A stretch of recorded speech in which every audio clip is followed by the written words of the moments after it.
జిల్లాలు సరికొత్త ఆశలు. ఏపీలో కొత్త జిల్లాల ఏర్పాటుపై తేల్చేసింది కూటమి ప్రభుత్వం. 2 కొత్త జిల్లాలను ఏర్పాటు చేయడంతో పాటు అన్నమయ్య జిల్లా పరిధిలో మార్పులు చేర్పులు చేసింది. రాయచోటి జిల్లా కేంద్రం విషయంలో తప్పనిసరి పరిస్థితుల్లోనూ నిర్ణయం తీసుకోవాల్సి వచ్చిందని, భావోద్వేగాల కోసమే పోలవరం జిల్లా ఏర్పాటు చేసినట్టు వివరించింది. 17 జిల్లాల్లో 25 మార్పులు. ఇప్పటిదాకా 26 జిల్లాలుగా ఉన్న ఏపీని 28 జిల్లాలు చేసింది ఏపీలోని కూటమి ప్రభుత్వం. కొత్తగా మార్కాపురం, పోలవరం జిల్లాల్ని ఏర్పాటు చేసింది. మార్కాపురం జిల్లాలో మార్కాపురంతో పాటు ఎర్రగొండపాలెం, గిద్దలూరు, కనిగిరి నియోజకవర్గాలుంటాయి. రంపచోడవరం కేంద్రంగా పోలవరం జిల్లా ఉంటుంది. అన్నమయ్య జిల్లా కేంద్రాన్ని రాయచోటి నుంచి మదనపల్లికి మార్చింది ప్రభుత్వం. తప్పనిసరి పరిస్థితుల్లోనే ఈ నిర్ణయం తీసుకున్నామన్నారు మంత్రి అనగాని సత్యప్రసాద్. ఏడుకొండల స్వామి దగ్గర ఉన్నటువంటి వ్యక్తి అన్నమయ్య. మీరు ఒక ప్రాంతానికి ఎందుకు పెడతారండి? రాజంపేట జన్మస్థానం అక్కడే అంటే కాదు కదా. బ్రహ్మాండ నాయకుని దగ్గర సేవ చేసినటువంటి వ్యక్తి. అందరూ అలా అనుకుని ఒక పేరు ఇవాళ ఎన్టీ రామారావు గారు ఎక్కడ జన్మించారండి? నిమ్మకూరులో. ఎక్కడిచ్చారండి? అట్లా మీరు చూసుకుంటే అలాంటివి చాలా ఉన్నాయి. అట్లా ఉండదు. వాళ్ళకు ప్రాముఖ్యత ఉన్నటువంటి వారు ఎక్కడైనా పెట్టుకోవచ్చు. అందుకనే పెట్టారు. Madanapalle head quarters, but it is Annamayya జిల్లా ఎట్ మదనపల్లి.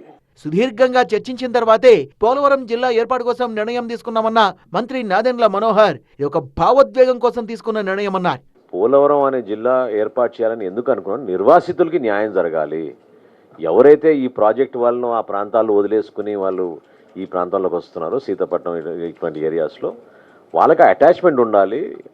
ఆ ఎమోషనల్ కాంటెక్స్లో గౌరవ ముఖ్యమంత్రి గారు ఆ నిర్ణయం తీసుకుని దానికి కట్టుబడి ఉన్నాం.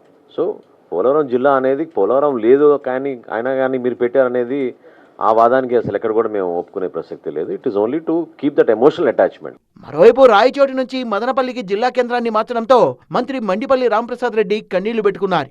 మంత్రి రాంప్రసాద్ రెడ్డిని బుజ్జగించిన చంద్రబాబు రాయచోటిని అన్ని విధాలుగా అభివృద్ధి చేస్తానని హామీ ఇచ్చారు. కేబినెట్ సమావేశం తర్వాత కూడా భావోద్వేగంతో రాంప్రసాద్ రెడ్డి వెళ్లిపోయారు. మరోసారి పిలిపించుకొని బుజ్జగించిన సీఎం చంద్రబాబు భవిష్యత్తులో ఏ ఇబ్బంది లేకుండా చూస్తామన్నారు. ఇటు రాజంపేట, ఇటు రాయచోటి వాసులు పట్టు విడవకపోవడంతోనే మదనపల్లి కేంద్రంగా జిల్లా ఏర్పాటు చేయాల్సి వచ్చిందని ప్రభుత్వం చెబుతోంది. కొత్త జిల్లాల ఏర్పాటుపై వైసీపీ నేత రాచమల్లు శివప్రసాద్ రెడ్డి కీలక వ్యాఖ్యలు చేశారు. కొత్త ప్రభుత్వాలు ఏర్పడ్డ ప్రతిసారి పునర్విభజన సరికాదన్న ఆయన ప్రజలకు మంచి జరుగుతుందనుకుంటేనే మార్పులు చేయాలన్నారు. జిల్లాలను విభజన చేసేటప్పుడు 2 విషయాలను ప్రాతిపదికన తీసుకోవాలా. ఒకటి పరిపాలనా సౌలభ్యాన్ని తీసుకోవాలా, ఒకటి ప్రజల మనోగతాన్ని ఆలోచించాలి. ఈ 2 విషయాలు పరిగణలోకి తీసుకొని విభజన చేయాలి. పరిపాలనా సౌలభ్యం వేగవంతంగా ప్రజలకు అందుతుందన్నప్పుడు ఎక్కడ ఏ ఊళ్ళను కలపాలనో ఆ ఊళ్ళో కలపాలా. రెండవది ఆ ప్రాంత ప్రజలు ఏం కోరుకుంటున్నారని కూడా కొద్దిగా పరిగణలోకి తీసుకోవాలి. ఇవి 2 తీసుకునే చేయాలి తప్ప తమ ఓట్లకు అనుకూలంగానో, తమ సీట్లకు అనుకూలంగానో అసెంబ్లీ ఎన్నికల్లో గెలిచేదానికి, పార్లమెంట్ ఎన్నికల్లో గెలిచేదానికి ఇది తీసుకుపోయి ఆడగలుగుతా, అది తీసుకుపోయి ఏడగలుగుతారంటే ఇదంతా సంకుచితమైన స్వభావం.